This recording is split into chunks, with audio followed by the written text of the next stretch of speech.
Hello llama friends, today's a very special video hosting a longtime family friend, Ruth! I've known this wonderful lady since her son and I used to attend pre-K together. Ruth is originally from El Salvador, and in El Salvador, something you'll commonly hear is pupusas, the most famous food in this country.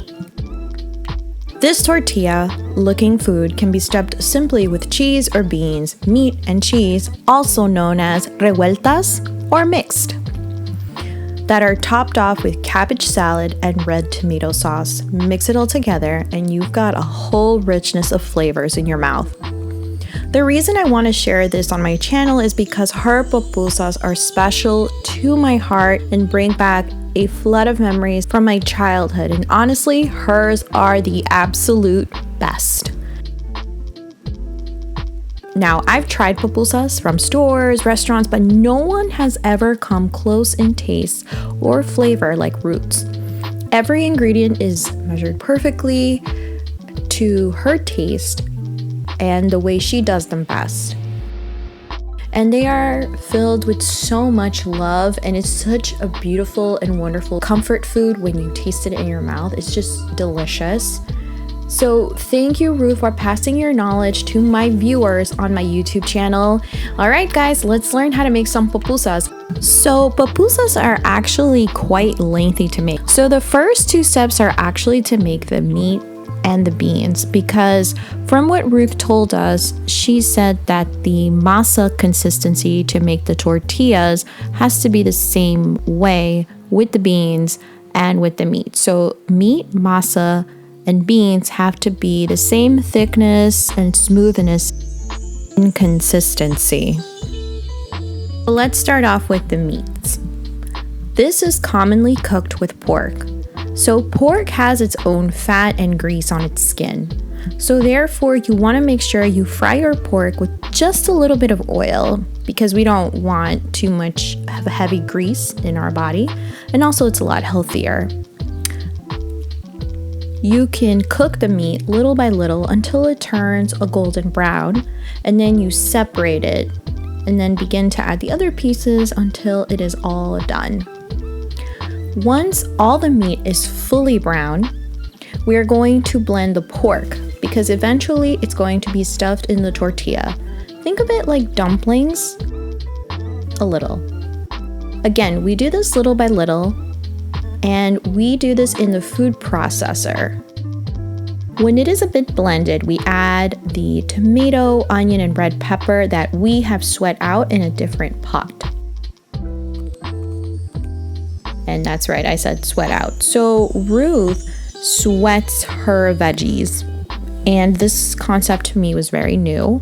I didn't know you can sweat food out, but I think it's just a simple way of saying steamed, but I've never seen tomatoes get steamed before. So that is a whole another step. The meat eventually will become this mushy consistency. And then we need to add another tomato, and we add a little oregano and a packet of Sazón Goya as needed. Everything in this video is as needed or as the taste you prefer. So keep tasting your food until you feel it's just the right way for you. This is usually prepared one night before because we are working with batches and can't be hot for the masa mix. Everything has to be done in an even consistency. Done!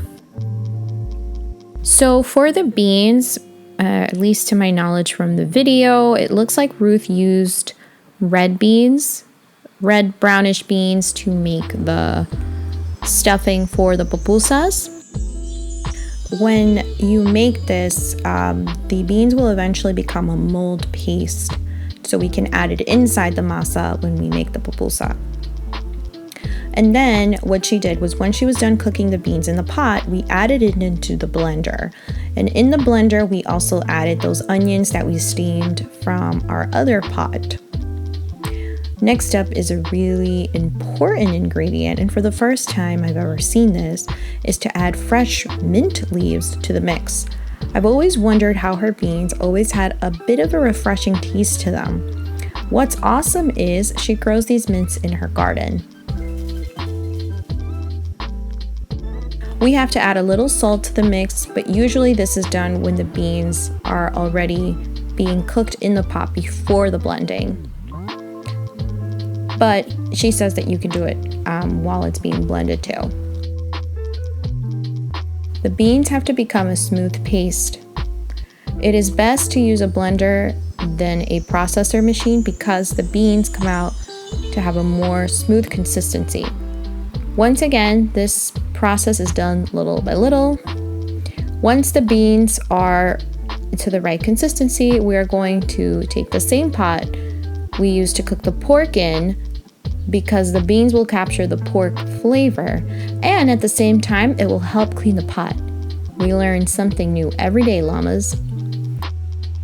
And guys, look, so now that the beans have become a little bit more thicker,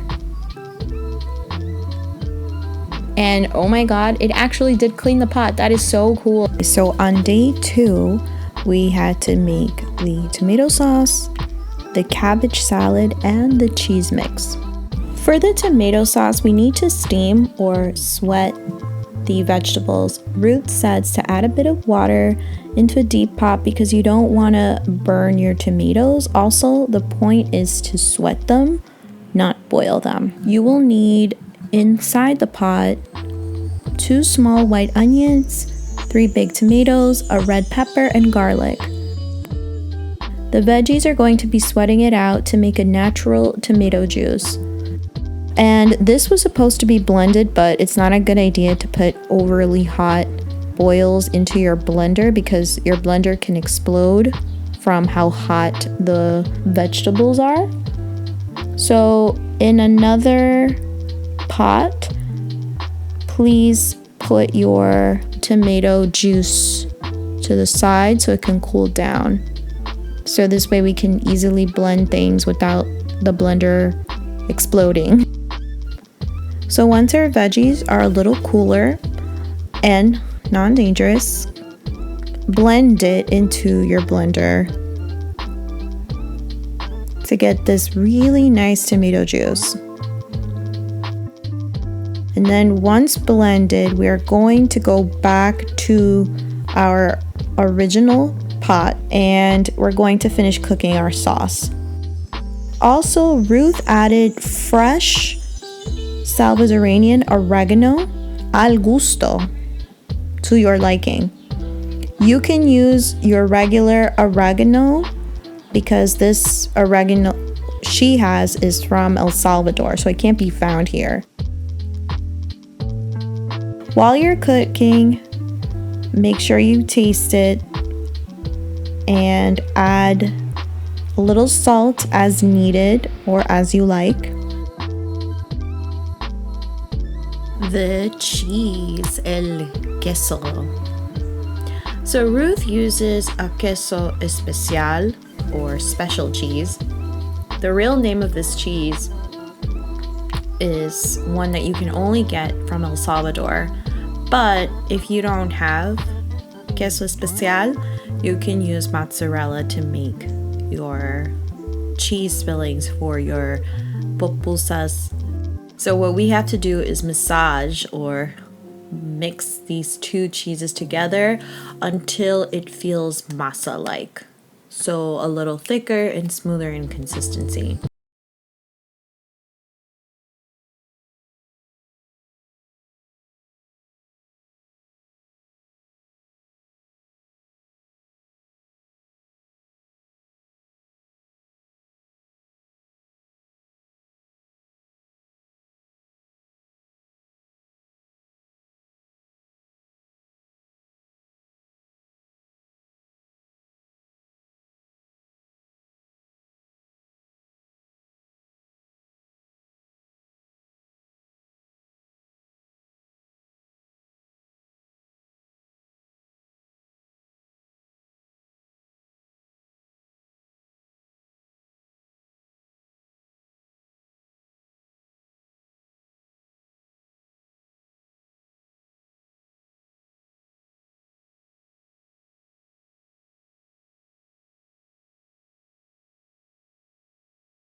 supermarket, mostly Hispanic supermarkets, but I'm sure they sell it all over. Just add a little water, and everything again has to be the same consistency as the maseca to make the tortillas. So the maseca feels very thick and smooth. So again, you want your pork, your beans, and your cheese to have all the same consistency, which is why it's important for you to do the pork filling and the beans the previous day. So again, you got to use your hands to mix this. Also make sure there are no lumps in your masa. Now the last step is actually making the pupusa using all our side dishes. So what we do is we take a little bit of masa, you take a little bit into your hand, roll it into a little ball. With that ball, make a small hole with your knuckles, and if you want, you can start adding all your favorite side dishes. So in one of them we added cheese, beans, and pork, also known as revueltas. These are called revuelta pupusas. Or you can just make cheese ones with beans. It's honestly up to you guys. And for those of you that are vegan, I would suggest just making the tortilla and maybe adding the tomato sauce and the cabbage salad, and maybe even looking for some vegan cheese if you want to supplement the mozzarella cheese. Anyways, next you close up the little ball and then you start making the ball into a tortilla shape. And it's important to wet your hand a little, this way the masa doesn't get sticky to your hands. Pat it until it becomes a circle shape, a tortilla shape.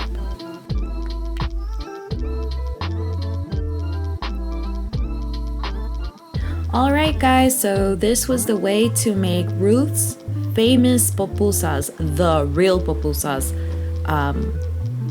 Again, this food is originally from El Salvador, and I am so happy that I finally made this video because now I get to rewatch it and I get to try this out myself. Anyways guys, hope you enjoyed this video. I'm always trying to bring a little bit more of sharing certain foods that I really love eating, and honestly, like I said, hers are the best pupusas I have ever tried. I've tried many from restaurants and it will just never be the same, so I'm really glad that Ruth has shared this recipe for us and my llamas out there. So let me know if you guys tried the recipe out and let me know how it tasted. Leave your comments in the box below, and I will see you guys on the next video. Bye guys!